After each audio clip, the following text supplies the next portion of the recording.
ये जो टेस्ट है हमारा, इसमें मेरा पहला क्वेश्चन था n square minus n is divisible by 2 for every positive integer n। तो पॉजिटिव इंटीजर n तो हमने एक थ्योरम पढ़ी थी, तो उसमें हमने पढ़ा था कि जितने भी पॉजिटिव इंटीजर होते हैं वो 2q और 2q प्लस 1 के फॉर्म में होते हैं। तो लेट कर लिया, let number n be expressed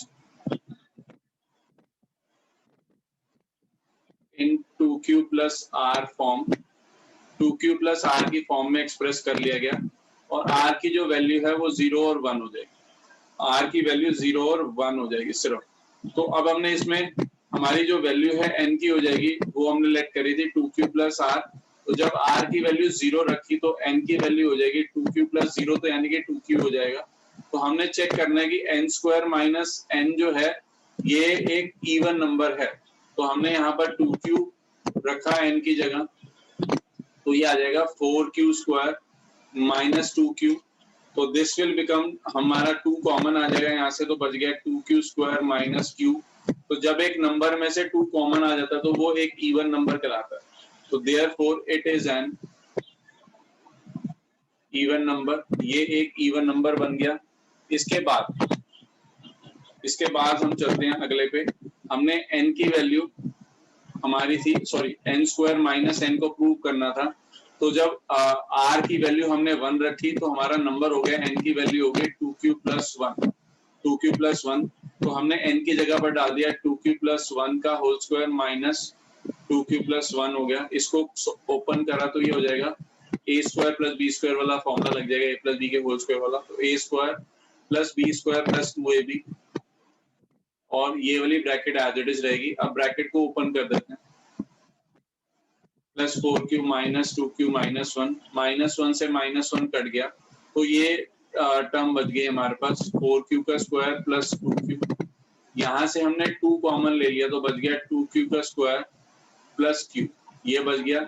तो अब यहाँ से भी हमें 2 जो है वो कॉमन दिख रहा है, तो हम लिख देंगे therefore it is an even number, it is an even number। तो हम लिख लेंगे therefore final statement, therefore every positive integer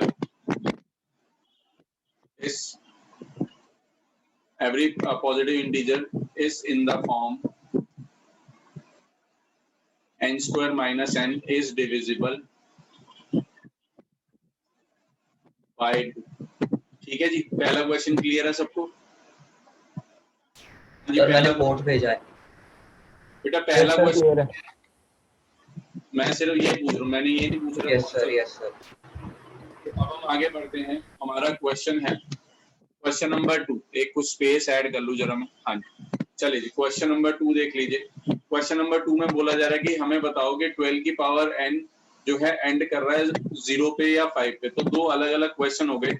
हमारे से पूछा जा रहा है कि चेक करने को बोला जा रहा है कि 12 की पावर n एंड विद 0, और दूसरा क्वेश्चन है चेक 12 की पावर n एंड विद 5।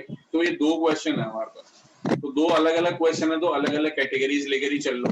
तो 0 के लिए हमें कंडीशन पता है कि प्राइम फैक्टर जो है 2 into 5 के फॉर्म में होने चाहिए, या 2 की पावर m और 5 की पावर n होने चाहिए। तो हम क्या स्टेटमेंट बनाएंगे, to end with 0 a number should contain 2 and 5 as its prime factor, prime factor में होने चाहिए, ठीक है। और 5 के केस में हमें क्या चाहिए प्राइम फैक्टर में? प्राइम फैक्टर में अगर आप देखो तो हमें एक ऑड नंबर चाहिए और 5 चाहिए, क्योंकि ऑड नंबर कोई भी हो जाए, 1 into 5 हो जाए या 3 into 5 हो जाए, कोई भी हो जाए, तभी वो नंबर लास्ट में 5 पर एंड करेगा। तो हम यहाँ पर स्टेटमेंट डालेंगे to and with digit 5 a number should contain 5 and any odd number as its factor, उसका फैक्टर होना चाहिए। तो हमने ये कंडीशन तो बता दी कि क्या क्या चीजें होनी चाहिए। अब हम आगे बढ़ते हैं। कि क्या वो चीजें आप आ रही हैं या नहीं आ रही। तो एक मिनट बस जरा स्पेस थोड़ा सा और ऐड कर लो। हाँ, तो हमने 12 की पावर n था हमारा क्वेश्चन, 12 की पावर n, तो हमने इसके फैक्टर करे तो ये आ जाएगा 2 इंटू 2 इंटू 3 की पावर n, या हम लिख सकते हैं 2 की पावर 2 इंटू 3 की पावर n, या हम और n आगे दे देते 2 की पावर 2n इंटू 3 की पावर।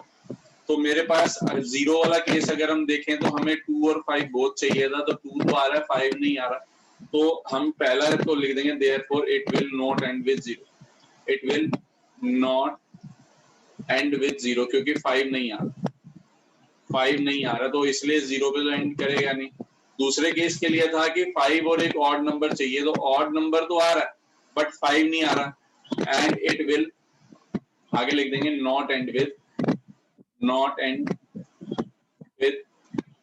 डिजिट 5, 5 पर भी एंड नहीं होगा। क्या ये क्वेश्चन क्लियर है जी आपको? हाँ जी, क्लियर है ये वाला क्वेश्चन? Yes sir.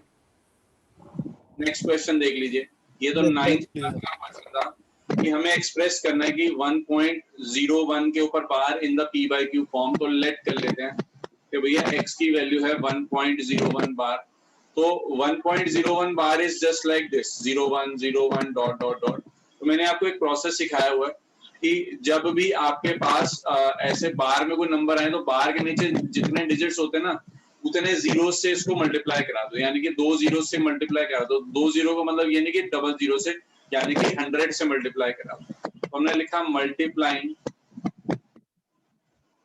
विद 100 या बाय 100 कर देते हैं, 100 बोथ साइड्स दोनों तरफ कर देते हैं और इसको equation number 1 in equation number 1, ठीक है। तो ये हो जाएगा 100x इक्वल टू, इस वाले को मॉनिटर करो कि जब हम इस वाले को 100 से मल्टीप्लाई कर रहे हैं तो ये डेसिमल इधर है तो 2 डिजिट इधर शिफ्ट हो जाएगा, यानी कि इट विल बिकम 101.010101, यानी कि 01 का बाहर कंसीडर हो जाएगा। तो इसको मैंने सेकंड इक्वेशन मान, तो पहली चीज में कि डेसिमल वाले जो बाहर के नीचे जो जितने नंबर हैं उतने जीरो से मल्टीप्लाई कर दिया, ये इक्वेशन बन गई। अब जो पहली इक्वेशन थी उसको दोबारा लिख लो और इस वाली में से माइनस करो, तो 100x में से x गया तो ये आ जाएगा 99x। अब 01 बाहर में से 01 बाहर गए तो 0 आ जाएगा, 100 में से 1 गया तो 100 आ जाएगा, तो x की वैल्यू निकाली हमने तो 100/99 आ जाएगा। अब बड़े ध्यान से देखो कि हमने इस वैल्यू को x माना था, तो ये value p by q form में हो गई, तो ये वैल्यू मेरी x की आ गई, तो this is in the form of p by q, तो this is the final answer, ये हमारा फाइनल आंसर हो जाएगा। क्या क्लियर है क्वेश्चन नंबर 3 आपको? यस सर, क्लियर है। चलिए क्वेश्चन नंबर 4 पे आते हैं। ये क्वेश्चन ना थोड़ा सा ट्रिकी है, थोड़ा सा, जैसे एक एग्जांपल लेता हूं मैं, एक एग्जांपल की भैया मेरे को लेट अस अज्यूम एक स्कूल बैग लेना है, स्कूल बैग लेना है जिसकी कॉस्ट है 700 रुपीज, 700, और मेरे पास 500 रुपए हैं, तो मैं इसके अंदर कितने पैसे डालूंगा कि मैं ये बैग खरीद सकूं? तो मैंने कहा जो इसमें तुम्हारे को कम पड़ रहे हैं वो चीजें डाल दो, तो यानी कि मैं 200 रुपीज और डालूंगा तो मेरा ये वाला बैग आ जाएगा। तो इसी एग्जांपल को अप्लाई करना है कि ये एडिशन वाला था तो एडिशन का रूल लगा दिया, अब वो मल्टीप्लिकेशन डिवीजन वाला तो हम उसमें वो वाला रूल लगा देंगे। देखते हैं कैसे। तो कह रहे कि एक नंबर को हमने टर्मिनेट करना है, तो टर्मिनेट करने के लिए हमें मालूम है कि हमने इसका डिनोमिनेटर देखना होता है, तो 10500 का डिनोमिनेटर चेक करा यूजिंग प्राइम फैक्टराइजेशन, तो 2 से करा तो आ जाएगा 5250, फिर 2 से करा तो ये आ जाएगा 2625, फिर हमने ये मेरे को दिख रहा है कि 3 से हो जाएगा 3 8 जा 24 2 कैरी, 3 7 जा 21 1 कैरी, और ये हो जाएगा 3 5 जा 50। अब ये नंबर 5 से दिख रहा है मेरे को, 3 से तो दिख नहीं रहा, तो 5 1 जा 5 3 कैरी, 5 7 जा 35 और 2 कैरी हो जाएगा, और 5 5 जा 25। तो अगेन ये नंबर मेरे को 5 से डिवाइड होता हुआ दिख रहा है, तो ये आ जाएगा 5 3 जा 15 और 2 कैरी 5 7 जा 35। अगेन ये नंबर 5 से दिख रहा है तो 7 आ गया, फिर ये नंबर 7 से करा तो 1 आ गया, यानी कि 9801 को हम लिख सकते हैं 2 कितनी बार आ रहा है 2 बार, और 3 कितनी बार आ रहा है 1 बार, और 5 कितनी बार आ रहा है 3 बार, और एक 7 आ रहा है। तो नंबर को टर्मिनेट बनाने के लिए हमें मालूम है कि डिनोमिनेटर में 2 और 5 के मल्टीपल्स होने चाहिए, 2 और 5 दिखना चाहिए, बट यहाँ पर 3 और 7 भी दिख रहा है, तो हमें क्लियर सी चीज है कि 3 और 7 को ही हटाना है, 3 और 7 को, यानी कि अगर इसके साथ 3 और 7 होगा तो ये नंबर कट जाएगा। But before writing any answer पहले चेक कर लो कि क्या ये नंबर 3 और 7 से कट तो नहीं रहा। तो मैंने कहा कि ये नंबर 3 से कट रहा है, तो पहले मैं इसको काट देता हूं। तो 3 3 जा 9, 3 2 जा 6, 2 कैरी 3 6 जा 18, 2 कैरी 3 7 जा 21। अब दोबारा से चेक कर लो कि क्या ये नंबर 7 से तो नहीं कट रहा। 7 से एक बार चेक कर लेते हैं। 7 4 जा 28 और 2 कैरी 7 7 6 जा 42, 4 कैरी, तो ये नहीं कट रहा, तो ये 7 से तो नहीं कट रहा नंबर। तो हमने क्या करा कि मेरे पास 3 जो एक्स्ट्रा आ रहा था वो तो खत्म हो गया, तो अब मेरे पास क्वेश्चन बच गया 3 2 6 7 अपॉन 2 की पावर 2 इंटू 5 की पावर 3 इंटू 7। तो अब मेरे को इस नंबर को किस नंबर से मल्टीप्लाई करना पड़ेगा, जो नंबर मेरे पास एक्स्ट्रा आ रहा है, यानी कि इनडायरेक्टली अगर इस नंबर को मैं 7 से मल्टीप्लाई करा दूं तो 7 से 7 कट जाएगा, 7 से 7 कट जाएगा। तो देयरफॉर मेरा आंसर क्या आ जाएगा, देयरफॉर 7 टू बी मल्टीप्लाइड, 7 से मल्टीप्लाई कराएंगे to make it a terminating number. क्या ये क्वेश्चन क्लियर हो गया आपको? Yes sir. तो टर्मिनेटिंग इसका रूल पता होने चाहिए और कुछ भी नहीं है। चलिए नेक्स्ट क्वेश्चन पढ़ते हैं। If the sum of the two numbers is 135, दो नंबरों का सम 135 है, and their HCF is 27। तो पहले नोट कर लेते क्या क्या गिवन है। तो हमें सम ऑफ द टू नंबर यानी कि पहला नंबर जमा दूसरा नंबर इज इक्वल टू 135 दे रखा है, और HCF दे रखा है, लिख लेते हैं 27। तो हमें HCF दे दिया 27। If their LCM, हमें LCM भी गिवन है, तो LCM इक्वल टू 162 है।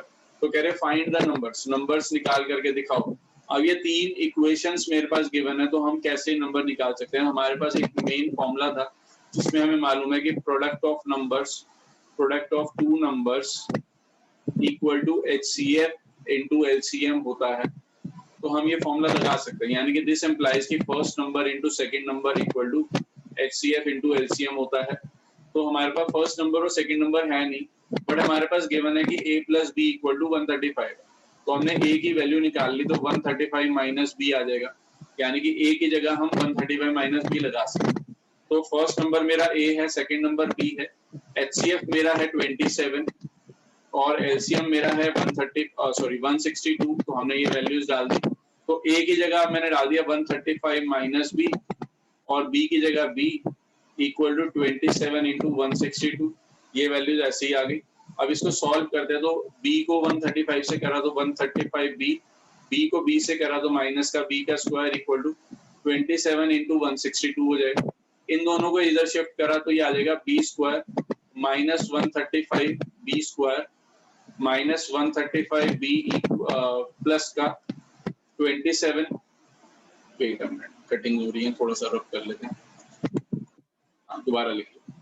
b स्क्वायर माइनस 135b और प्लस का 27 इंटू 162 इक्वल टू 0।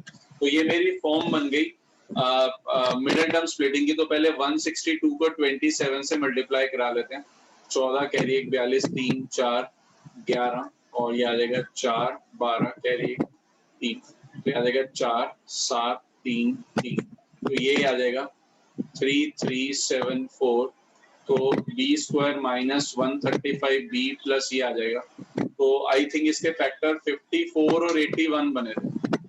54 और 81 इनको मल्टीप्लाई करके देख लेते हैं। 4 32 5 और 40, तो ये आ जाएगा 4 7 3।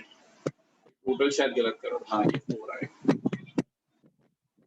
तो फैक्टर मेरे आ रहे हैं 81 और 54, तो हम यहाँ पर वो प्लेसिंग कर देते हैं।